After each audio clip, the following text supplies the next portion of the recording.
اليوم نحتفل باللغة العربية. أنا أتعلم اللغة العربية، واليوم نحتفل هنا في المركز المصري باليوم العالمي باللغة العربية. كل العام وأنتم بخير. أنتم بخير.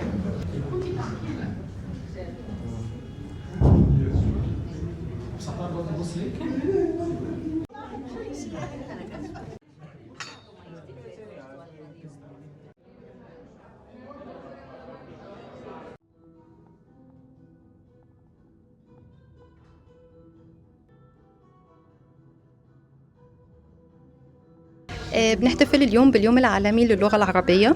اليوم شامل فعاليات خاصة باللغة العربية، محاضرة عن الخط العربي، وكمان معانا ندوة باسم اللغة العربية جسر الحوار ما بين الحضارات، بيشارك فيها الدكاترة من جامعة أثينا، بالإضافة كمان اللي احنا عندنا طلاب فصول اللغة العربية اللي بيشاركوا في الندوة.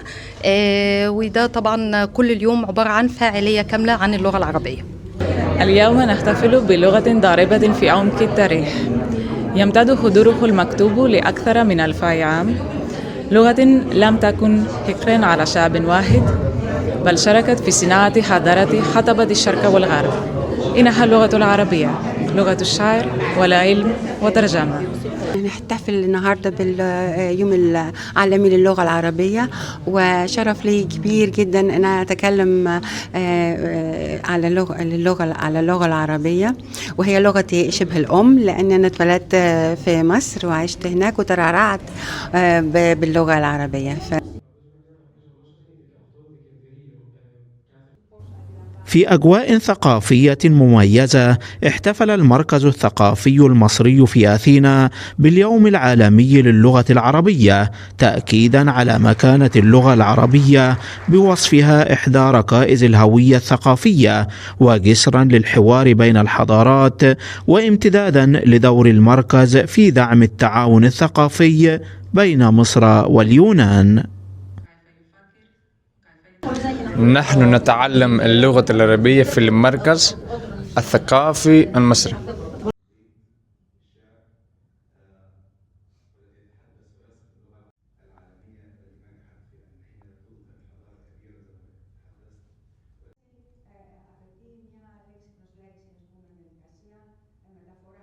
أنا أتعلم اللغة العربية، واليوم نحتفل باليوم العالمي للغة العربية.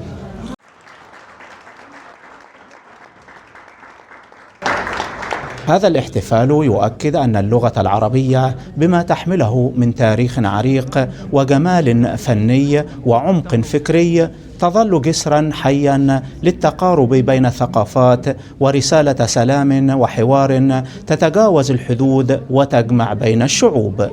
من أثينا، عبد الستار بركات، القاهرة الإخبارية.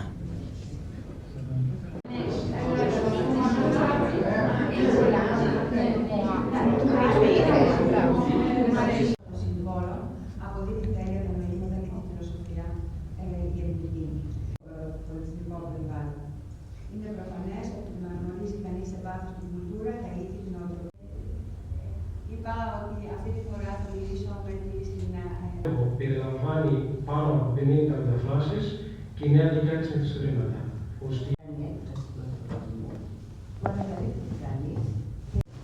Γιατί όταν μιλάμε για ομορφιά, δεν μιλάμε μόνο για την επιστήμη. Δεν μπορούμε να ξεχάσουμε και τη μουσική. Σε όλη την αραβοϊσλαμική επικράτεια έγιναν οι πρώτα παλιές ρεφαλιού με μεγάλη ευκαιρία.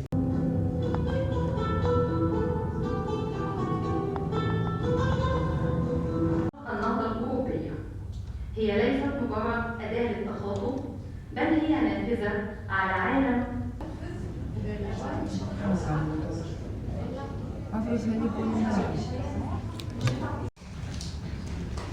Κυρία Πέρσα Κουμούτσι.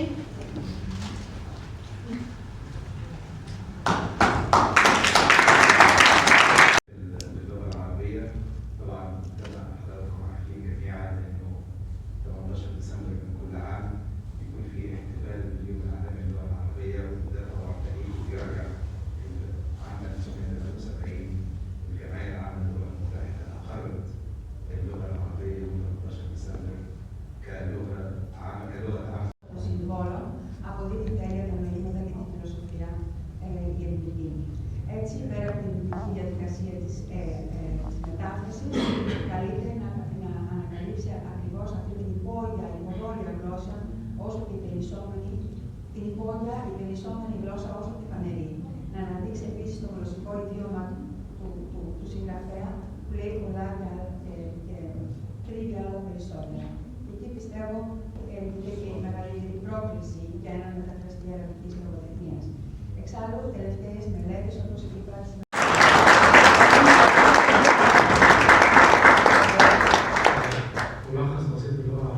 ελληνικά, αραβικά, τότε δεν υπήρχε τίποτα, ή το AI που αποτελεί μεγάλη βοήθεια επίσης για τους Σας το εύχομαι και σας ευχαριστώ πολύ.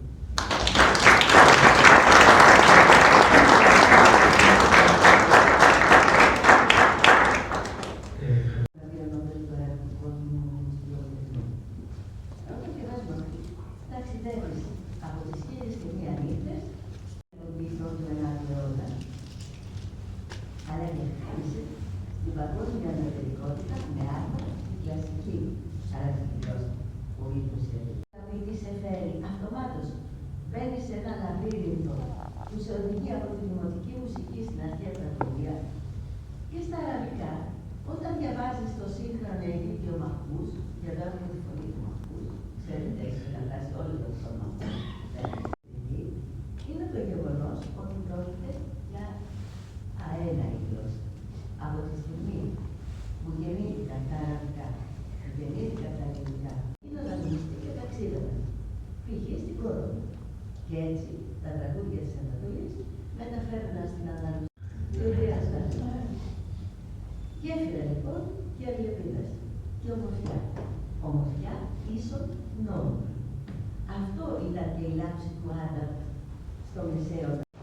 Σε όλη την αραβοϊσλαμική επικράτεια έγιναν η γλώσσα παντεύσεων παντού με μεγάλη αυτοδία και υπερπλατική και τα μαλαισιανά. Και αυτά σήμερα γράφουν με ελληνικό αλφάβητο.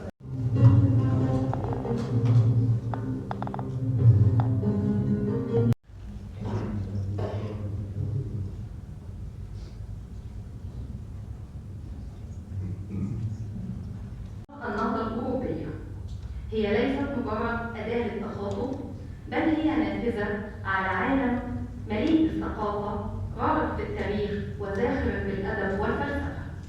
والآن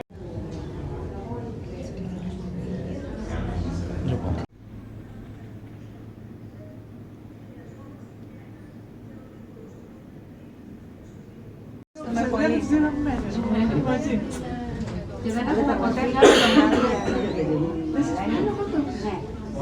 Δεν έχουμε ποτέ τόσα χρόνια. Πάνω από 30 Εμείς και δυο.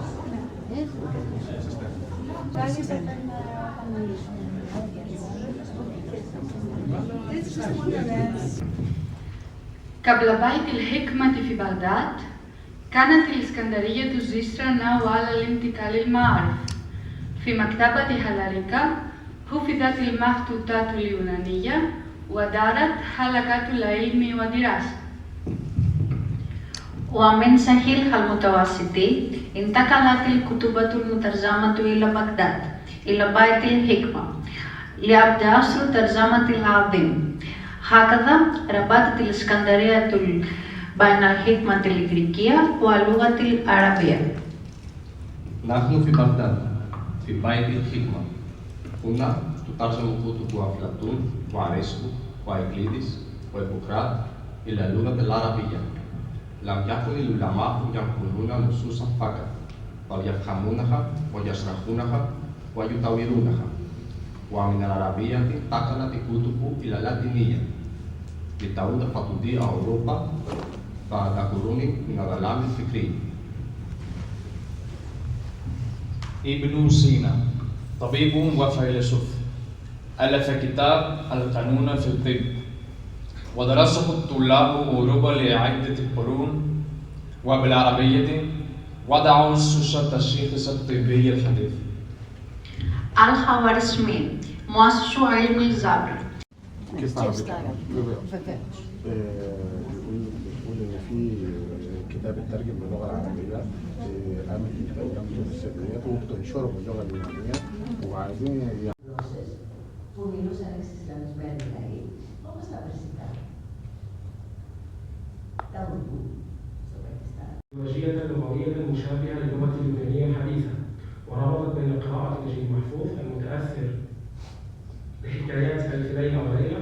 والشاعر السوري أدونيس المتأصل في تراث القرن التاسع، مؤكدة أن الكلاسيكية العربية لا تزال تفتح آفاقا حديثة وعالم. التواصل الكل يحترمها ويقدرها.